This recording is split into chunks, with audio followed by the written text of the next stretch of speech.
प्रसाद मागून घ्या, भरपूर घ्या.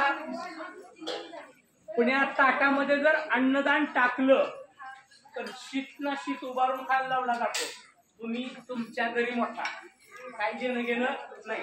जसं अन्नदान गरजेचं आहे तसं एक शीतही वाया गेलं नाही पाहिजे.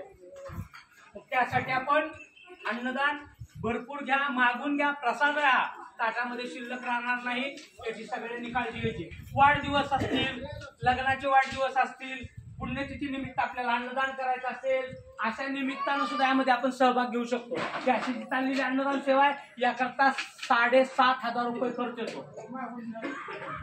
जर आपल्याला सहभाग नोंदवायचा असेल तर अवश्य एकच वाढदिवस तिथे तुमचा कधी काही ना येणाऱ्या गुरुवारी वाटेवर बसायचं, कुठेतरी गाडीवर केक थापायचे, तोंडाला फासायचे, असलं काही करण्यापेक्षा दीर्घायुष्य लाभो यासाठी प्रार्थना करून एकच अन्नदान सेवा तुमच्या घरातल्या कुटुंबात जर तुम्हाला ही आवडली असेल तर 100% आपणही एकच अन्नदान सेवा आहे दत्तगुरूंच्या चरणी अर्पण करून वाढदिवसानिमित्त प्रार्थना करता येते. म्हणून तुमचा गुरुवारी नाही आला वाढदिवस, कधी येऊ द्या, आधीमध्ये येणारा गुरुवार यायचं बुक करायचं, आपल्या हातून अन्नदान लोकांना वाढून सेवा करायची.